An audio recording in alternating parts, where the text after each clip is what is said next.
combat zones across the galaxy, the statistical life expectancy of a newly deployed frontline guardsman is a mere 15 hours. That is the entirety of their service.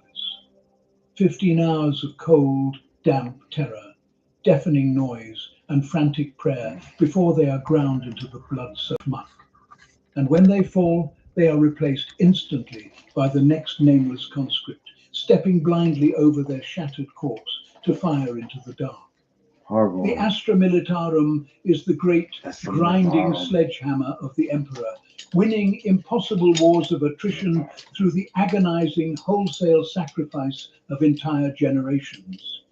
Yet, for all their boundless tragic sacrifice and their oceanic numbers, this blunt instrument of endless infantry represents only the broad strokes of imperial warfare. When the hammer and the anvil are not enough, when a precise, devastating strike into the very heart of the abyss is demanded by the masters of terror. Music game. Where the billions of the Astra Militarum bleed and drown in the frozen mud to hold a single ruined trench line for a handful of days, the master of mankind possesses another instrument entirely. They are not the blunt sledgehammer of endless attrition. They are the scalpel, the surgical decapitation strike meant to sever the head of the enemy. Before the body even realizes it is dead, they are the Adeptus Astartes, the Space Marines. When the siege is entirely broken and the human lines are failing, the sky simply tears open. They do not march to war across blasted fields. They plummet directly from the heavens in burning ceramite teardrops, meteors of absolute wrath screaming through the tortured atmosphere. The seismic impact of their drop pods shatters the earth and shatters fortresses. Before the dust of their arrival can even begin to settle, the explosive ramps blow wide and the angels of death are already among the enemy. It is in this exact fraction of a second that mortal minds invariably break. It is a psychological phenomenon known to the scholars of war as transhuman dread. To look upon a giant standing nearly 9 feet tall, impossibly broad and encased in inches of impenetrable armor is terrifying enough for a regular soldier. But to witness that towering armored colossus move with a liquid, blinding speed, a velocity that profoundly defies all biological logic and the laws of mass, utterly paralyzes the mortal psyche. The brain simply cannot process the threat. The Astartes do not fight with the desperate, fearful frenzy of mortal men. They move with an eerie, calculated, post-human precision, slaughtering with mathematical efficiency. The deafening thunder of their holy bolters, firing diamond-tipped, mass-reactive warheads that detonate deep within the flesh of their targets, is the only liturgy of mercy they will ever offer.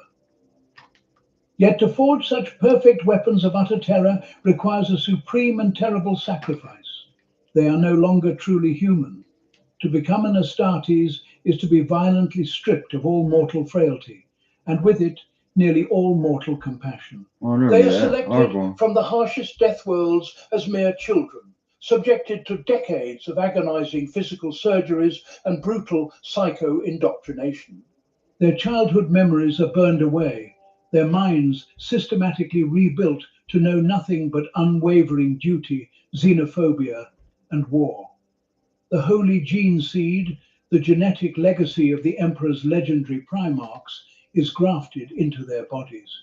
It cultivates redundant organs, fuses their rib cages into solid bulletproof plates, and mutates them into literal demigods of destruction. They are completely divorced from the fragile species they are sworn to protect, elevated far above us so that they alone might bear the crushing weight of our ongoing survival. They are emotionless sentinels, immaculate angels crafted entirely from violence. They are the gleaming spear of humanity thrust deep into the heart of the encroaching darkness, the ultimate bulwark against the dying of the light. Yet, for all their unmatched martial might, For all the biological miracles of their grim creation and the invincible aura of their towering presence, the galaxy remains vast, uncaring, and profoundly hostile. Even the Adeptus Astartes, these flawless executioners of the Emperor's will, find their chapters stretched agonizingly thin across the endless void of the Imperium. Because the horrors that lurk just beyond the flickering light of the Astronomicon, the ancient nightmares currently stirring in the deepest, coldest shadows of the cosmos, demand a toll far greater than just the blood of men and the fury of transhumans.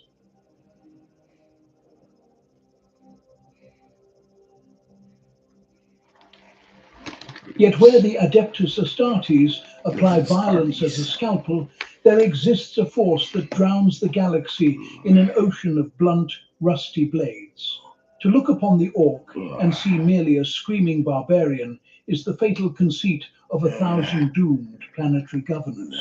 The greenskin is no mere savage. It is the most horrifyingly successful biological weapon ever unleashed upon the material realm.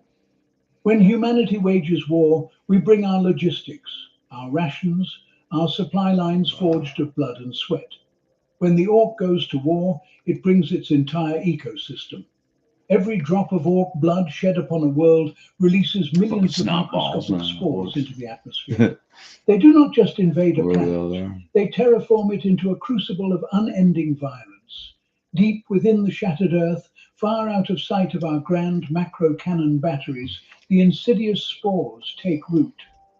First come the squigs, vicious simple beasts designed only to feed the growing tide. Then the snotlings and the gretchins, subservient forms born with an inherent genetic knowledge of how to build, scrape, and prepare the way for their masters. And finally, bursting from the ground like a sickening harvest, the orc warriors themselves, fully formed and thirsting for slaughter. A world is not merely conquered by the greenskins, it is digested and reborn as a perpetual breeding ground. This absolute perfection of design is no accident of blind evolution. Millions of years before humanity ever looked up from the dirt of terror, the godlike entities known as the Old Ones engineered the ancestors of the orcs to fight a war that shattered the very fabric of reality. They were the Krork, towering titans of logic and war, clad in advanced armor and unmatched in their terrifying martial glory.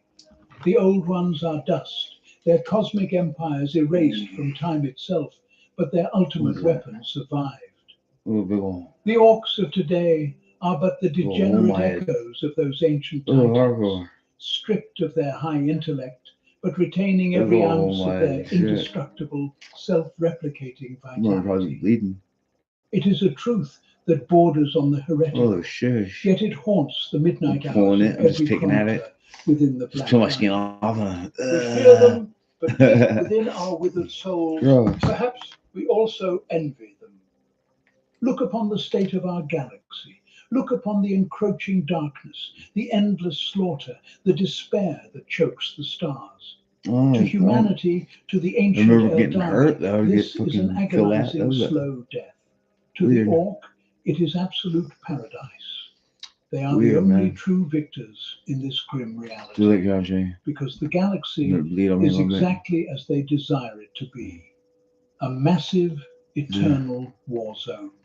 They know no existential dread. They suffer no crisis of faith. There is only the intoxicating joy of the fight, the thunderous roar of the horde, and the sacred promise of a greater battle tomorrow. And it is this horrific, joyous vitality that demands we understand a far more terrifying question. If they are a fungal plague born from the soil of shattered worlds, one must naturally wonder how an infestation of such primal violence manages to tear itself from the dirt and hurl its green fury across the sight